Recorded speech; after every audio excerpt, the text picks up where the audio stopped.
নমস্কাৰ বন্ধুসকল, মই হিৰেন। আজি আপোনালোকক এই ভিডিঅ'টোৰ জৰিয়তে জনাব বিচাৰিছোঁ যে আপোনাৰ লগ্ন তালিকাৰ তৃতীয় ঘৰটোৱে আপোনাক কি কয় আৰু আপুনি এই তৃতীয় ঘৰৰ যি কাৰক তত্ত্ব, সেই কাৰক তত্ত্বৰ বিষয়ে আপুনি সম্পূৰ্ণ জানিব পাৰিব।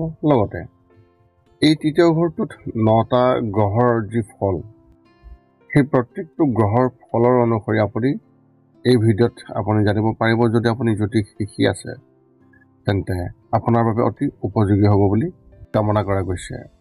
প্ৰথমে মোৰ চেনেলটো আপোনালোকে ছাবস্ক্ৰাইব কৰি ল'ব, যাতে মোৰ পিছৰ ভিডিঅ'বিলাক আপোনালোকে সহজে লাভ কৰিব পাৰে।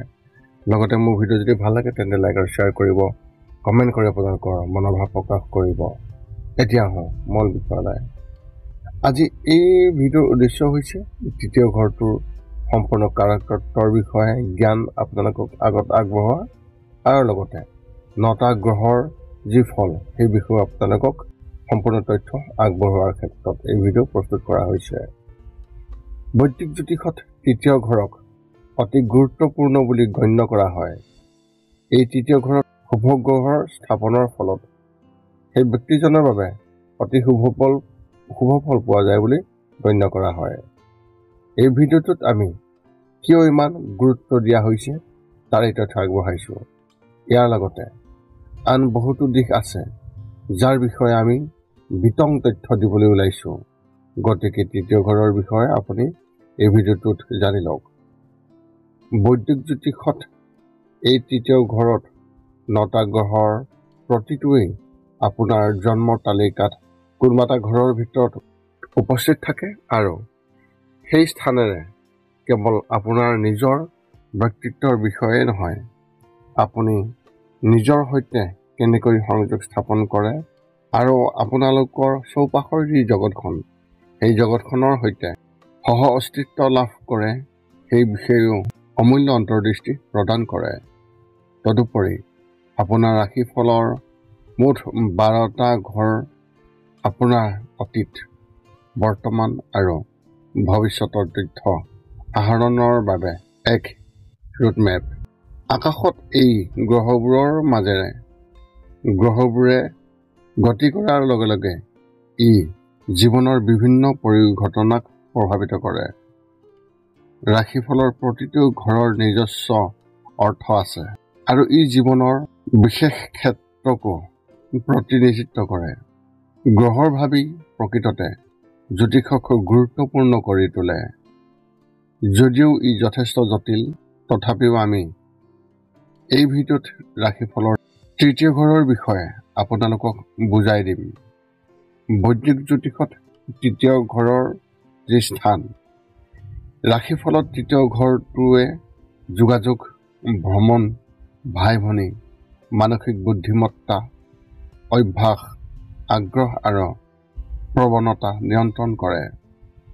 আপুনি শব্দ আৰু কামৰ জৰিয়তে নিজকে কেনেকৈ প্ৰকাশ কৰে তাৰ পৰা আৰম্ভ কৰি ইণ্টাৰনেট আৰু আপোনাৰ গেজেটৰ জৰিয়তে ভাৰ্চুৱেল যোগাযোগলৈকে সকলোবোৰ দ্বিতীয় ঘৰৰ সৈতে জড়িত।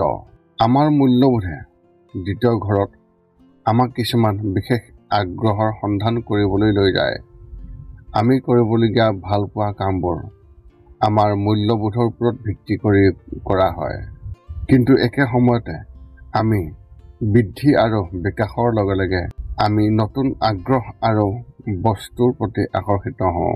তৃতীয় ঘৰটো কামৰ ঘৰ বুলি গণ্য কৰা হয়, য'ত আমি আমাৰ ব্যক্তিত্বৰ স্বাৰ্থক সকলোতকৈ ওপৰত ৰাখোঁ। সেই ঘৰটো আপোনাৰ প্ৰাথমিক জীৱনৰ পৰিৱেশ, যেনে ভাই ভনী, ওচৰ চুবুৰীয়া, প্ৰাথমিক বিদ্যালয়, আনকি আপোনাৰ মনটোৰ সৈতে জড়িত। তদুপৰি বৈদিক জ্যোতিষৰ মতে এই ঘৰত মিথুন ৰাশি আৰু ইয়াৰ শাসক বুধ গ্ৰহ, যিটো গ্ৰহ এটা যোগাযোগৰ গ্ৰহ। এইদৰে গৰ্জন, কথা বতৰা আৰু সৰু সৰু কথাবোৰ এই ঘৰৰ এক অংশ। তৃতীয় ঘৰৰ লগত সংযোগ থকা ব্যক্তিসকল কৰ্ম আৰু পঢ়া শুনাৰ সময়তো নিজৰ ভাই ভনীৰ সৈতে ঘনিষ্ঠ সম্পৰ্ক গঢ়ি তোলাৰ কথা জনা যায়। তৃতীয় ঘৰটোৱে আমাৰ মানসিক প্ৰৱণতা আৰু মনত ৰখাৰ ক্ষমতা নিয়ন্ত্ৰণ কৰে। ৰাশিফলৰ নৱম স্থান উচ্চ শিক্ষাৰ বাবে হ'লেও তৃতীয় স্থানটো অধ্যয়নৰ ইংগিত পোৱা যায়। তৃতীয় স্থানতো অধ্যয়নৰ ইংগিত পোৱা যায়।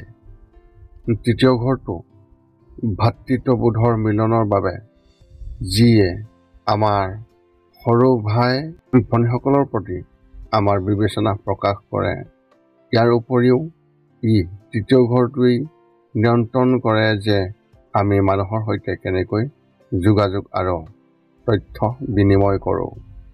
বৈদিক জ্যোতিষত তৃতীয় ঘৰক সহজ ভাৱ বুলি কোৱা হয় আৰু সেয়েহে ইয়াৰ সৈতে জড়িত প্ৰেম, বন্ধন, যত্ন আৰু ভাগ বতৰা, এই সকলোবোৰ আমাৰ পৰিয়ালৰ সদস্যৰ, বন্ধু-বান্ধৱী, আত্মীয় স্বজন, বৃহত্তৰ সমাজ বা আমাৰ প্ৰাকৃতিক পৰিৱেশৰ লগতো জড়িত হয়।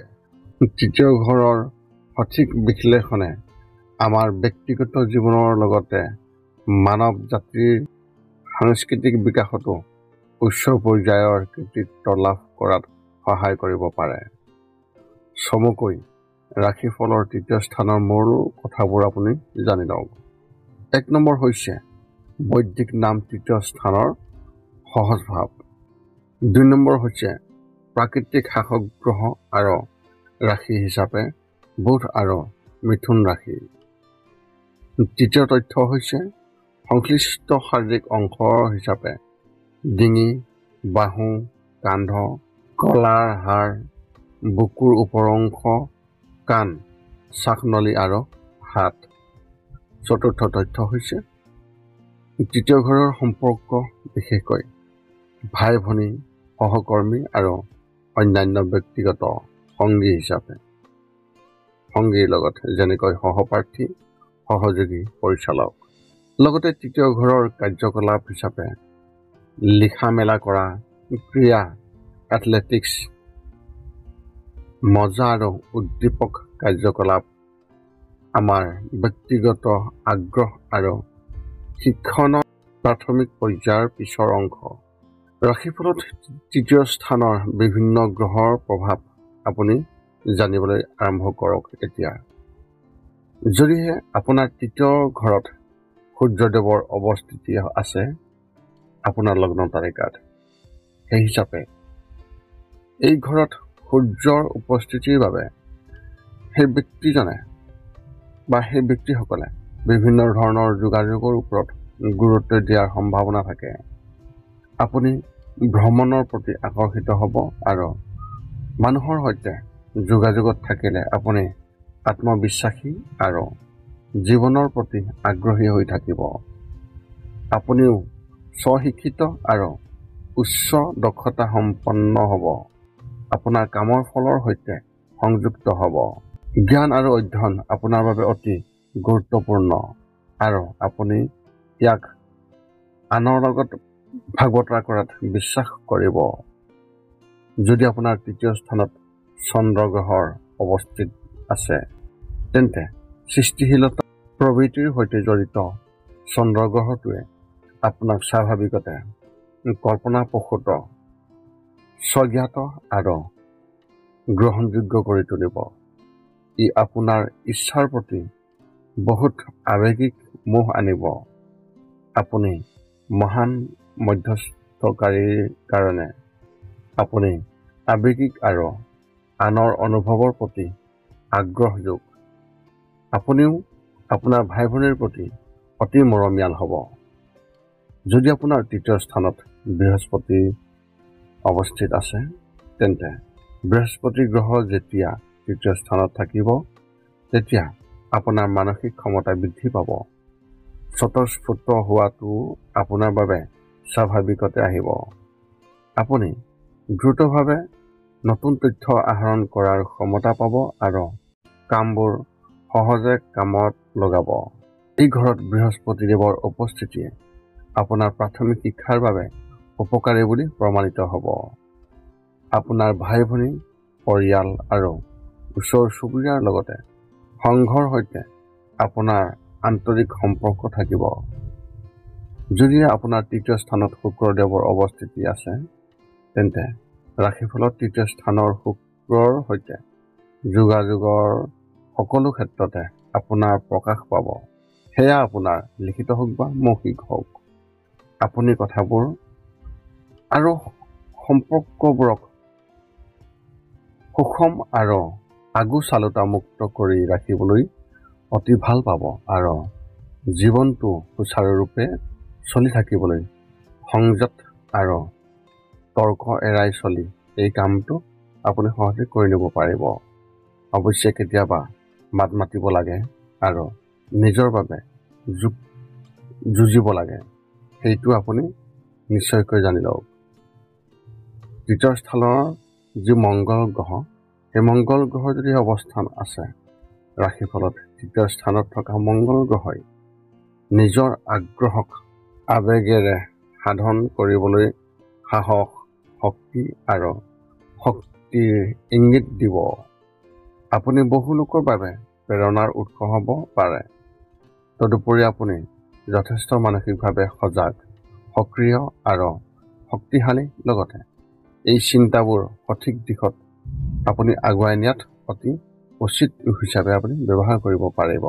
মংগল গ্ৰহৰ শক্তিয়ে আপোনাক অসাৱধানতাৰে সিদ্ধান্ত ল'বলৈ বাধ্য কৰিব পাৰে, যিটো পিছলৈ ক্ষতিকাৰক বুলি প্ৰমাণিত হ'ব পাৰে। ভাই ভনী আৰু আন সহকৰ্মীসকলৰ সমস্যাৰ সম্ভাৱনা আছে। যদি আপোনাৰ তৃতীয় ঘৰত বুধ গ্ৰহৰ অৱস্থিতি আছে, লগ্ন তালিকাৰ তৃতীয় স্থানত থকা বুধ গ্ৰহটোৱে আপোনাক এজন দক্ষ যোগাযোগকাৰী কৰি তুলিব। সহকৰ্মীসকলৰ মাজত সহযোগিতা কৰাৰ স্বাভাৱিক প্ৰৱণতা আছে আপোনাৰ মনত। বুধ গ্ৰহই আপোনাৰ অনুভৱ প্ৰকাশ কৰাত সহায় কৰিব। আপুনি আনৰ সৈতে সংযোগ স্থাপন কৰি ভাল পাব আৰু আগ্ৰহৰ সাধাৰণ ক্ষেত্ৰ সৃষ্টি কৰিব পাৰিব। আপোনাৰ বুদ্ধিমত্তা আৰু দক্ষতাৰ স্তৰ উচ্চ। অৱশ্যে আপুনি এটা পৰিস্থিতিৰ পৰা আন এটা পৰিস্থিতিলৈ যাবলৈ অসুবিধা পাব পাৰে। তৃতীয় স্থানত থকা শনিদেৱ, এই শনিদেৱে আপোনাৰ লগ্ন তালিকাৰ তৃতীয় স্থানত যদিহে উপস্থিতি আছে, তেন্তে ইয়াৰ পৰা আপোনাক গুৰুত্বৰ আৰু পদ্ধতিগত কৰি তুলিব পাৰে আৰু যোগাযোগৰ বাবে সমস্যাৰ সন্মুখীন হ'ব পাৰে। শনিৰ অৱস্থানে আপোনাক পৰিৱৰ্তনৰ প্ৰতিৰোধী কৰি তুলিব পাৰে আৰু নতুন পৰিস্থিতিৰ লগত খাপ খুৱাবলৈ লেহেমীয়া কৰি তুলিব পাৰে। আপোনাৰ একাগ্ৰতা আৰু অন্তৰ্দৃষ্টি সম্পন্ন শক্তি অতি বেছি। আপুনি আপোনাতকৈ ডাঙৰ বন্ধু-বান্ধৱ বেছিকৈ লগ পাব। যদি আপোনাৰ তৃতীয় স্থানত ৰাহুদেৱৰ অৱস্থান আছে, ৰাহু গ্ৰহ যেতিয়া তৃতীয় স্থানত থাকে, তেতিয়া ই আপোনাৰ বাবে সৌভাগ্য, ধন সঞ্চয়, ওচৰ চুবুৰীয়াৰ সৈতে আন্তৰিক সম্পৰ্ক, ভ্ৰমণ আৰু লিখা মেলা লগতে প্ৰকাশত সফলতাৰ ইংগিত দিয়ে। আপোনাৰ বিপ্লৱী হোৱাৰ ক্ষমতা বৃদ্ধি কৰে। যদি আপোনাৰ তৃতীয় স্থানত কেতু গ্ৰহৰ অৱস্থান আছে, তৃতীয় স্থানত থকা কেতু গ্ৰহৰ ফলস্বৰূপে আপোনাক কৰি তুলিব দক্ষ আৰু তথ্য আয়ৰ ক্ষেত্ৰত অতি লাভৱান কৰি তুলিব। তথাপিও আপুনি নিজকে সন্দেহ কৰিব। আপুনি এনে এজন শিক্ষক বিচাৰিব যিয়ে আপোনাক ব্যক্তিগত স্বাৰ্থ আৰু ব্যক্তিগত শক্তিৰ জগতখনৰ বাহিৰলৈ লৈ যাব। অনুকূল কেতুৱে আপোনাক সাহসী মানুহ কৰি তুলিব। ই আপোনাক দাৰ্শনিক মানসিকতা দিব। তৃতীয় ঘৰত থকা আক্ৰান্ত কেতুৱে আপোনাৰ ভাই ভনীৰ সৈতে লগতে সহকৰ্মী আৰু সহযোগীসকলৰ সৈতে আপোনাৰ সম্পৰ্ক বিনষ্ট কৰিব পাৰে। এই আছিল তৃতীয় ঘৰটোৰ সম্পূৰ্ণ কাৰক তত্ত্ব আৰু নটা গ্ৰহৰ যি অৱস্থান, সেই অৱস্থান অৰ্থাৎ সেই নটা গ্ৰহৰ অৱস্থিতিৰ ফলত আপুনি কেনেধৰণৰ ফলাফল লাভ কৰিব। তাৰে সম্পূৰ্ণ তথ্য আপোনাক এই ভিডিঅ'টোত আগবঢ়ালোঁ। যদি আপোনাৰ মনত এতিয়াও কিবা জ্যোতিষ সম্বন্ধীয় প্ৰশ্ন আছে তেন্তে আপুনি আমাক এই ভিডিঅ'টোৰ তলত কমেণ্ট কৰি আপোনাৰ প্ৰশ্ন অৱগত কৰাওক আৰু আমি আপোনাৰ সকলো প্ৰশ্নৰ উত্তৰ আমি অতি সোনকালে দিবলৈ আমি সকলো সময়তে সাজু আছোঁ। পুনৰ লগ পাম অন্য এটা ভিডিঅ'ত। আজিলৈ ধন্যবাদ।